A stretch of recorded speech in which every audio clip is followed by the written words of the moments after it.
Very good. It's 1 o'clock. We will begin the EDIC meeting for today. We have 3 items on the agenda. Thank everybody for coming this afternoon, and we will begin with agenda item number 1, approve tax exempt review committee meeting minutes for 5/24/22. And if everybody has had a chance to review the minutes, if there are any changes or corrections, please let us know. Otherwise, we will accept a motion. Mr. Chairman, I'll make a motion to accept the meeting minutes of the May 24th, 2022 meeting. We have a motion. Do we have a second? I'll second. We have a motion and a second. Any other further discussion? All those in favor say aye. Aye. Aye. Opposed, same sign. Motion carries. Number 2 is the Roosevelt Family Lots pilot request. Jim Gilmore will get us started. Jim. Yeah, thank you, Mr. Chairman. This is a request based on our new economic development incentives policy that has to do with an incentive for an apartment building in a core neighborhood. That wasn't one of the categories. Previously, we did have a group where we did them up near the university in the university mixed-use zone. But this policy was to try to encourage some infill on either vacant lots or underutilized property in those core neighborhoods, especially close to the downtown. So I've included in the packet your policy. This seems to conform with our policy. Also, I had sent out last evening some updated financials. I had in error sent out the wrong financials, the previous version, and then there was a typo in the PFM report to get the rent correct at $1,775 a month. This proposal is for a 13-unit housing complex on a real large vacant lot in the Roosevelt neighborhood. I think I've been talking to different developers for about 2.5, 3 years about this particular site. There were some vacant lots to the east. Those were developed into row homes, and this development would be similar to that. That had 6 units. This is a much larger lot and would have 13 units. The previously on this building, when we were looking at doing a renewal plan, there was a very old house with like 7 apartments jammed into it. There was a fire in that structure. The city, worked with the owners for several months getting the building demolished, and so this site's been cleared for some time. For a while, though, it was a dangerous building. We were looking for a way to try to get that redeveloped. The request is for a 10-year property tax exemption. It would be 100% for the first 5 years, roughly worth $44,000 a year, and 50% for years 6 through 10, worth roughly $22,000 per year. The site is zoned multifamily. You could put, I think I calculated about 15-unit apartment building on there. Could be up to 19 units if you did underground parking. So you could, that would be one other option they could look at. But I think they feel the market's better for these type of row homes. I'll have them come up next. Maybe tell us a little bit about the project, what kind of who you plan to market these apartments to, and the general schedule. So, Ryan? If you want to go ahead and use that podium over there, that'd be great. Sorry about that. We should have maybe told you that ahead of time. And just go ahead and introduce yourself. Thank you. Sure. My name is Ryan Downs, and I represent the Roosevelt Family Lofts Apartments. And so we've been working on this one for about 18 months or so. And as Jim alluded to, so we had a condemned building, tore that down. And by right, we could put up a lot of apartments on this space, but it just doesn't fit kind of the aesthetics of the neighborhood. And so just because we can doesn't mean we want to do that or should do that. And so putting up, I think, 13 aesthetically pleasing that fits the residential feel of the neighborhood, that truly does appeal to a family demographic.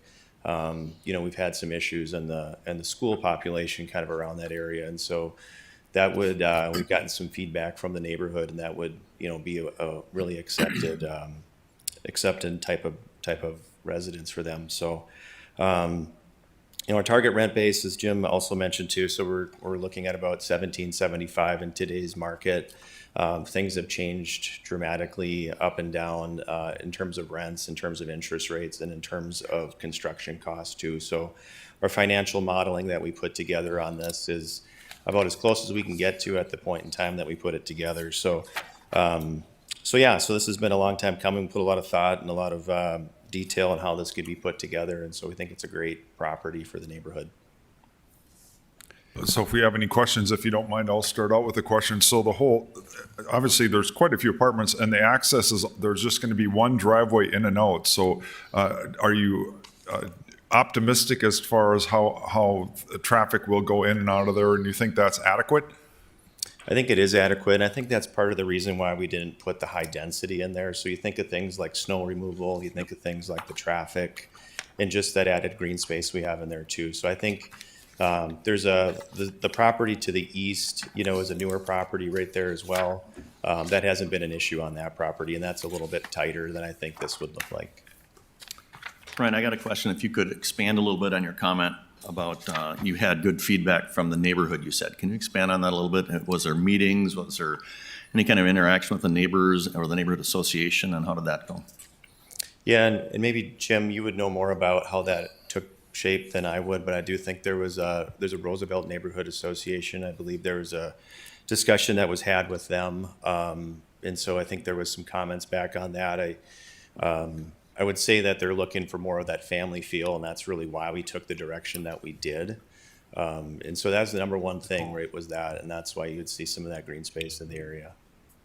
Maybe we could have Nicole had some contact with the neighborhood association. I know there was some concern about the design, and that's one of the things we can look at, as well as I think we plan to have a playground for kids to try to attract kids to the neighborhood. But any other thoughts? Yeah, no, I think this is in line with, we were able to meet with we held a meeting at the planning department with a couple of the neighborhood representatives.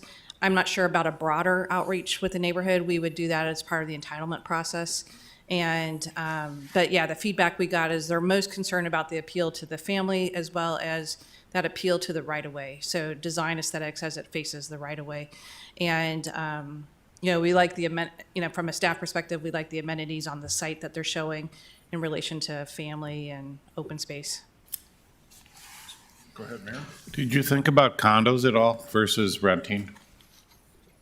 I think we had a thought process about that. I think that would be difficult to do on that site, but we think this would be the best way to go with it. But, I don't think we gave that a ton of thought. I don't know. Do you have some feedback on what? Well, just Shotwells did that one time, did condos, and it was very successful. Right now, I know the hottest thing on the market is 3 bedrooms. So I've had a variety of people who approach me for that, and the apartment builders are saying the minute they get almost completed, the 3-bedroom are what people are searching for, and they can almost rent them out 6 months in advance. So I think in the market you'll do fine, but I was just curious. Jim, you have a comment? Yeah, the 2 buildings were built immediately to the east. There were 6 units. Initially, they had tried to sell those as condos, but they weren't able to sell any of them. And then they ended up putting them up for rent, and they all rented immediately at what they were asking. So it seemed like this particular site, there's a strong. So probably in our market, people would rather rent than own, Yeah, is what you're saying. yes. Yeah, okay. Can I ask a question? So are they going to be 2-bedroom, or are they going to be a mix of 3, 1, or can you talk a little bit about that? Yeah, we're going all 3 bedrooms, 2 bathrooms. I guess that is kind of what the family would want to have. Okay. Larger units, and just kind of as Dr. Mahoney was saying too, I think that there's a high demand for that in the area. Okay. And parking was going to be at grade, right? So it's like a 3-story structure, so the parking was underneath. Was it how many parking spaces per unit? 2 dedicated parking spaces per unit. Okay. And a different line of questioning, maybe even back to Mr. Gilmore, but a little bit about the qualifying costs for this. I mean, we had a summary of pilot tax exemptions will be limited to the extraordinary costs of development, similar to a TIF project, when there's sites that have unusual demolition or soil mitigation, environmental issues. What is it with this site and this project that really do we think this qualifies for, other than I know it meets our core neighborhood stuff, but is there any other physical things that make this qualify for? I think it's just such an unusual site being on a relatively narrow and relatively large, deep like that. Certainly the land acquisition cost is, in this neighborhood's high. The construction cost when you're on a more of a kind of tight site as far as staging.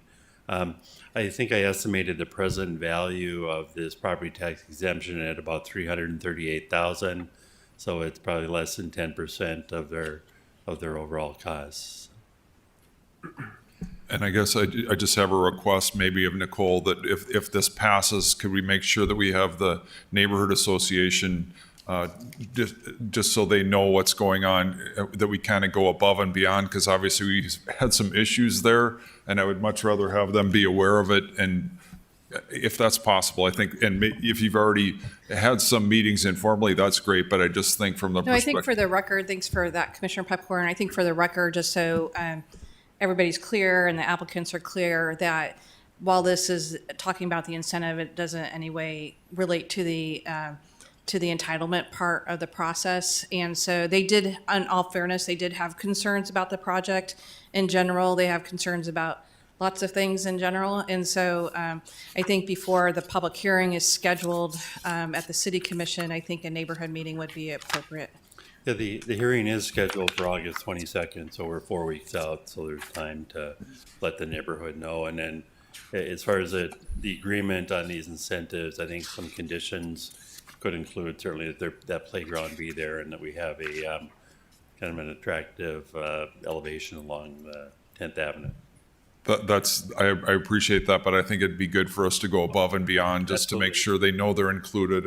And from your perspective too, I just think it's good to be a good neighbor, and I'm sure it's going to be a good addition to the neighborhood, but to tell that story to them, I think would be very beneficial. So I hope that's okay. Go ahead. One other question. I know it was mentioned that there's two garage parking, 2 units for each property. Is there any overflow parking, or is there any no parking signs on any of the streets?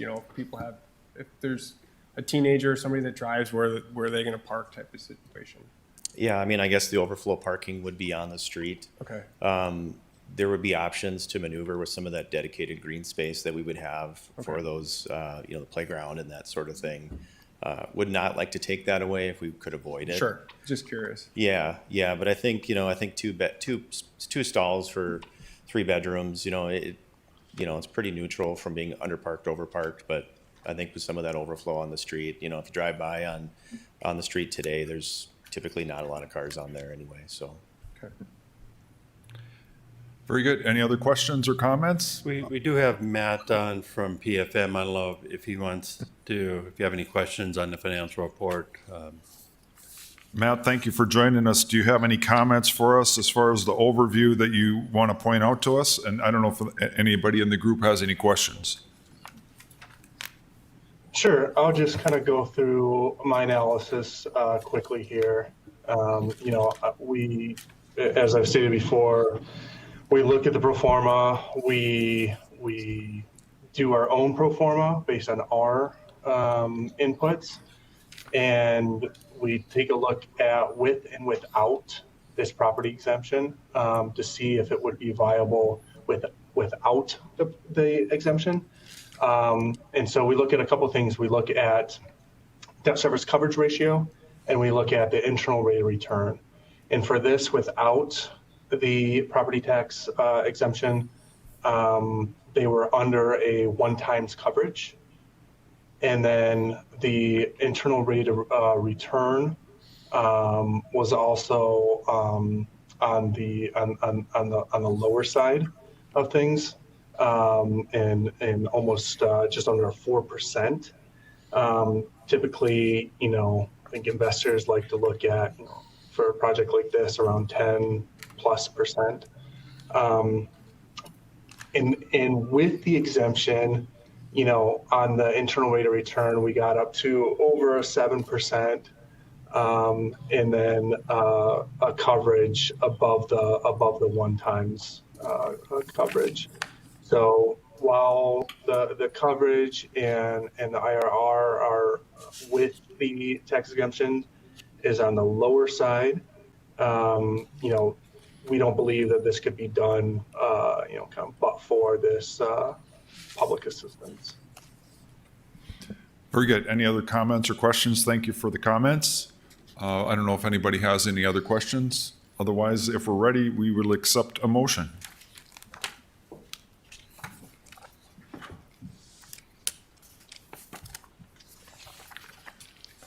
Chairman, I'll make a motion to approve the application as submitted.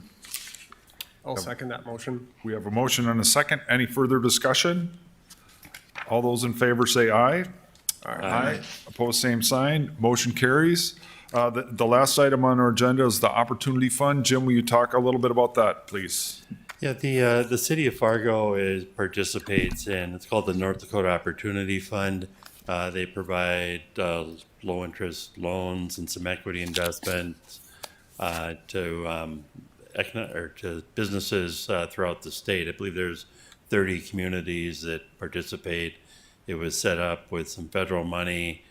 Since the federal money has turned over several times, there's no longer any federal requirements.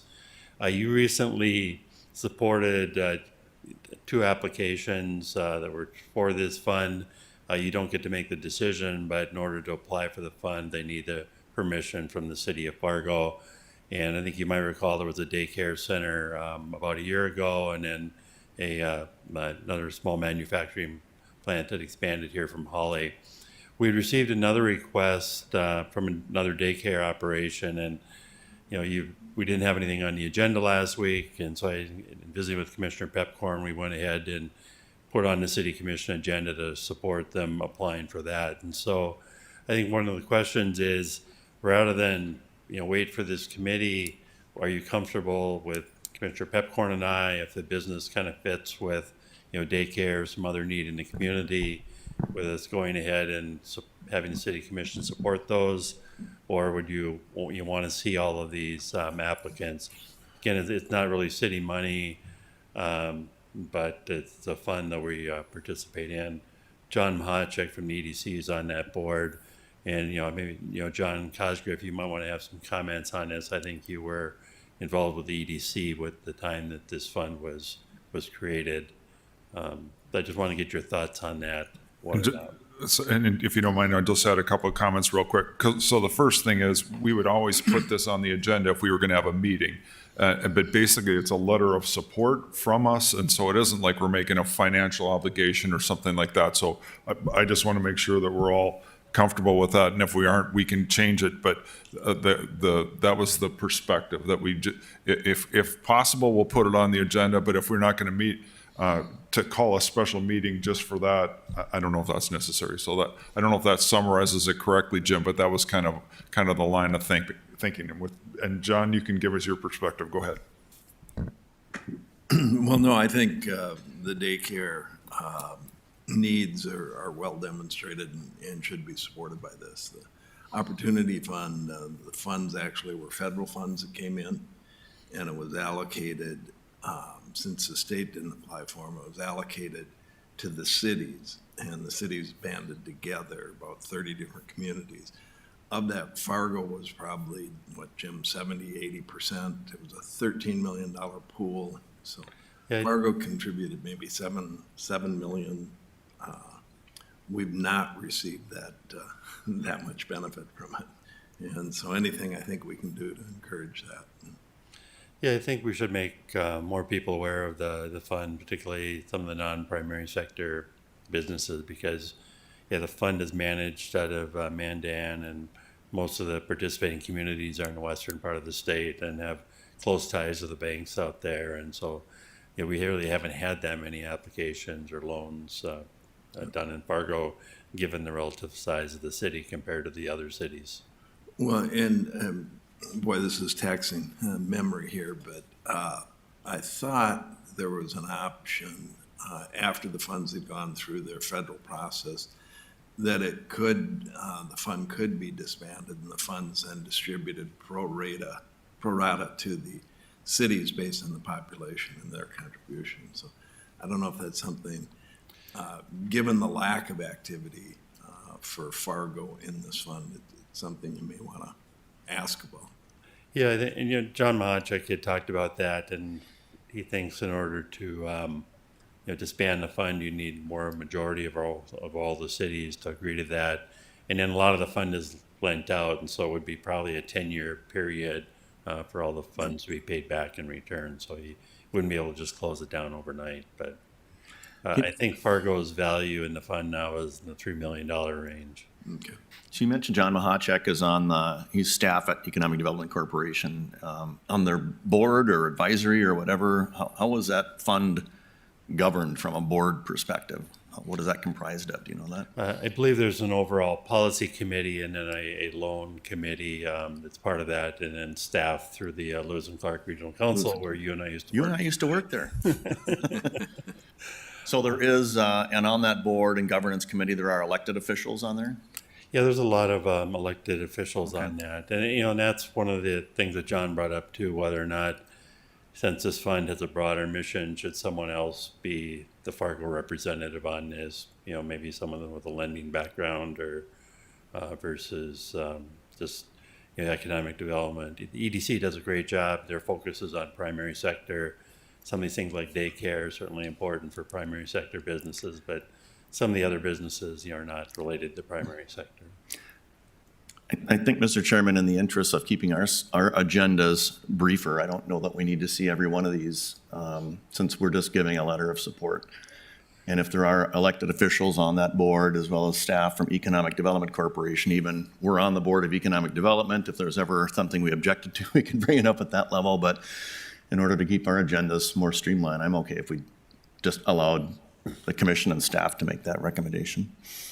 Jim, maybe briefly, they're just doing low-interest loans to help projects, I think, or have they changed that?